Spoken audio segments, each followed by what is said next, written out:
Hi friends, மாயா சீனு சீரியல்லேருந்து சூப்பரான ஒரு promo வந்திருக்கு. நம்ம அதை பற்றி தான் இந்த வீடியோக்குள்ளே பார்க்க போகிறோம். வாங்க நம்ம வீடியோக்குள்ளே போகலாம். குருபரன் பார்த்தோம்னா ரகுராமோட வீட்டுக்கு விசாரிக்கிறதுக்காக வராங்க. ஆனால் அவங்களுக்கு விசாரித்ததில் எந்தவித ஆதாரமும் கிடைக்கல. அடுத்து பார்த்தோம்னா புவனேஸ்வரி சொல்கிறாங்க, இந்த கதிர் தான் இது எல்லாத்துக்கும் காரணம், நான் சொல்கிறத கேளுங்க, இவனை அரெஸ்ட் பண்ணி கூட்டிகிட்டு போங்க அப்படிங்கவும், அப்போ குரு சொல்கிறாங்க, இங்கே பாருங்கள், என்கிட்ட நீங்கள் கொடுத்தாச்சுல, இதுக்கு பிறகு நீங்கள் இதில் தலையிடாதீங்க, குற்றவாளி யாருன்னு சொல்லிட்டு நானே கண்டுபிடிச்சிருவேன். அதனால் நீங்கள் என் விஷயத்தில் நீங்கள் தலையிடாமல் நீங்கள் அமைதியாக இருந்தாலே போகிறோம். கூடி சீக்கிரத்தில் கார்த்தியை பற்றின விஷயத்தை நான் உங்ககிட்ட சொல்லுவேன் அப்படிங்கவும், அது வரைக்கும் கொஞ்சம் அமைதியாக இருங்க அப்படிங்கிறாங்க. உடனே பார்த்தோம்னா அவங்க மகாலிங்கமும் சொல்கிறாங்க, அதுதான் அவர்கிட்ட ஒப்படைச்சாச்சுல, நீங்கள் ஒன்றும் கவலைப்பட வேண்டாம், அவர் அதை பார்த்துக்கிடுவாரு அப்படின்னு சொல்லவும், இவர் பக்கத்தில் இருக்க நம்மளுக்கு பயமாக இருக்குது, இவர்கிட்ட எங்கே நம்ம மாட்டிடுவோமோன்னு சொல்லிட்டு நம்ம பயம் நம்மளுக்கு தானே தெரியும், இவங்களுக்கு எங்கே தெரிய போகுது, இங்கேருந்து போயிட்டா போகிறோம் அப்படின்னு சொல்லிட்டு மகாலிங்கம் நினைக்கிறாங்க. அடுத்து பார்த்தோம்னா புவனேஸ்வரியை பசுபதி சொல்கிறாங்க, சரி வா தங்கச்சி, நம்ம அங்கேருந்து கிளம்பி போகலாம், அதான் அவர்கிட்ட ஒப்படைச்சாச்சுல, கண்டிப்பாக நம்மளுக்கு நல்ல ஒரு பதிலாக சொல்லுவார் அப்படின்னு சொல்லவும், மகாலிங்கமும் பசுபதி புவனேஸ்வரியை அழைச்சிட்டு போகிறாங்க. அப்போ புவனேஸ்வரி போகும்போது ரகுராம் கிட்ட சொல்கிறாங்க, இங்கே பாரு, கூடி சீக்கிரத்துலேயே நீங்கள் எல்லோரும் மாட்டுவீங்க பாரு, என் பையனை காணாத விஷயத்தில் நீங்கள் தான் ஏதோ தப்பு பண்ணியிருக்கிறீங்க, ஆனால் இவர் வந்திருக்காரு, இவர் ரொம்பவே நேர்மையானவர், கண்டிப்பாக அவர் உண்மையை கண்டுபிடிச்சிருவாரு, நீங்கள் எல்லாரும் போக போகிறீங்க உள்ளுக்கு அப்படின்னு சொல்லிட்டு அவங்க போகவும், அப்போ ரகுராம் கிட்ட அவங்க குருவும் சொல்கிறாங்க, கூடி சீக்கிரமே இந்த கேஸை நான் முடிக்க பார்க்குறேன், அதாவது நான் உண்மையான குற்றவாளியை நான் சீக்கிரத்திலே கண்டுபிடிக்க போகிறேன் அப்படின்னு சொல்லிட்டு அவங்களும் அங்கேருந்து கிளம்பி போகிறாங்க. அப்போ இதெல்லாம் பார்த்துட்டு ஜானகி ரொம்பவே பதட்டமாக இருக்கிறாங்க. அப்போ மாயா ஜானகி அழைச்சிட்டு ரூமுக்குள்ளே கூட்டிகிட்டு போகிறாங்க.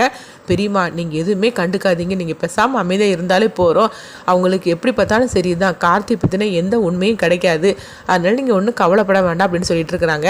அடுத்து பார்த்தோம்னா ரகுராம் வீட்டுக்கு சில பேர் வராங்க. அப்போ என்னன்னு சொல்லி பார்க்கும்போது, அதாவது ஒரு இடத்த சொல்கிறாங்க, அந்த இடத்துல நம்ம பூமி பூஜை பண்ணணும் அப்படிங்கிறாங்க.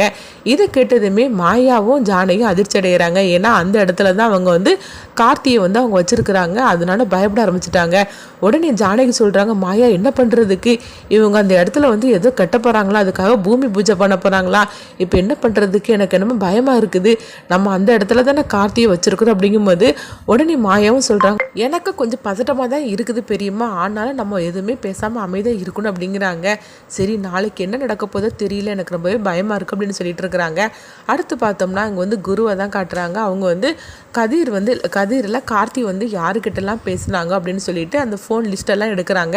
அப்போ பார்க்கும்போது லாஸ்ட்டாக அவங்க தனத்தோட ஃப்ரெண்டுக்கெலாம் அவங்க ஃபோன் பண்ணியிருக்கிறாங்க. உடனே குரு அவங்ககிட்ட விசாரிக்கிறாங்க. விசாரிக்கும் போது அவங்க சொல்கிறாங்க, உங்கள் ஃபோனுக்கு கார்த்தி அன்னைக்கு ஃபோன் பண்ணியிருக்கிறாரு, எதுக்காக உங்களை வர சொன்னார் அப்படிங்கவும், உடனே அவங்க உண்மையை சொல்லியிருந்தாங்க.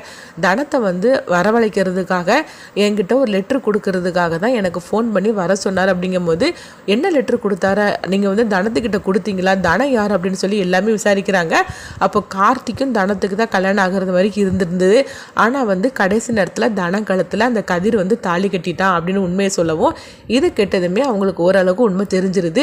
சரி, இந்த லெட்டரை நீங்கள் தனத்துக்கிட்ட கொடுத்தீங்களா, அந்த லெட்டரில் என்ன எழுதியிருந்தது அப்படின்னு கேட்கும்போது, அன்னைக்கு நைட்டு தனத்தை வர சொல்லி இருந்தார் கார்த்தி, மற்றபடி இந்த லெட்டரில் அதாவது தனம் விளையாட்டு போட்டியில் அவள் சேரணும்னு சொல்லிக்கிட்டு என்கிட்ட சொல்ல சொன்னார் அப்படிங்கிறாங்க. நீங்கள் அந்த லெட்டரை கொடுத்தீங்களா அப்படிங்கும்போது, அந்த லெட்டரை நான் தனத்துக்கிட்ட கொடுக்கல, மாயா கிட்ட தான் கொடுத்தேன், மாயம் தனத்துக்கிட்ட அந்த லெட்டரை கொடுத்துட்டு தான் நீ பொய் சொல்லியிரு கார்த்திட்டு அப்படின்னு என்கிட்ட சொன்னான் அப்படிங்கிறாங்க. இதை கெட்டதுமே குருவுக்கு அர்த்த சந்தேகம் மாயா பக்கம் திரும்புது. ஏன்னா மாயா எதுக்காக கார்த்திக்கிட்ட இந்த மாதிரிக்கு பொய் சொன்னாங்க, ஏன்னா தனத்துக்கிட்ட தானே கார்த்தி லெட்டர் கொடுக்க சொல்லும் போது மாயா அந்த லெட்டரை வாங்கிட்டு தனம் நைட்டு வருவா, அது மட்டும் இல்லாமல் இந்த லெட்டரை தனம் தான் வாங்கியிருக்கிறதா கார்த்திக்கிட்ட எதுக்காக மாயா பொய் சொல்லணும் அப்படின்னு சொல்லிட்டு குருவுக்கு மாயா மேலே சந்தேகம் வருது. அடுத்து பார்த்தோம்னா மாயாவை விசாரிக்கணும்னு சொல்லிட்டு அவங்க நினைக்கிறாங்க. இந்த பக்கம் பார்த்தோம்னா பூமி பூஜை போடுறதுக்காக அங்கே எல்லாமே ரெடி பண்ணியிருந்தாங்க. அப்போ கார்த்தி வச்சுருந்த அந்த இடத்த அவங்க பூமி பூஜை போட்டுட்டு அவங்க தோண்டும் போது பார்த்தோம்னா ஜானகி பயத்துடைய மாயக்கிட்ட சொல்லிட்டு இருக்கிறாங்க, மாயா இந்த இடத்துல தானே நம்ம கார்த்தியை வச்சுருக்குறோம், கரெக்டாக அந்த இடத்துல அவங்க தோன்றாங்களே, இப்போ உண்மை தெரிய போகுது அப்படின்னு சொல்லும் போது, அப்போ மாயா பெரியம்மா கொஞ்சம் பதட்டம் அடையாதீங்க பெரியம்மா, கொஞ்சம் அமைதியாக இருங்க, நீங்கள் பயப்படுறத பார்த்தா எனக்கும் பயமாக தான் இருக்குது, இப்போ என்ன பண்ண போகிறோமோ தெரியலன்னு சொல்லிட்டு அவங்களும் பயத்தோடு இருந்துட்டு இருக்கிறாங்க. அப்போ தோண்டி பார்ப்பாங்க, கார்த்தியை காணாது. இதை பார்த்துட்டு மாயாவும் ஜானகியும் அதிர்ச்சி அடைவாங்க. அடுத்தது என்ன நடக்கும் சொல்லி நம்ம பார்த்தோம்னா, அப்போ கார்த்தியை காணலன்னா கண்டிப்பாக வந்து கார்த்தி உயிரோடு இருக்கிறதுக்கு நிறைய வாய்ப்பு இருக்குது.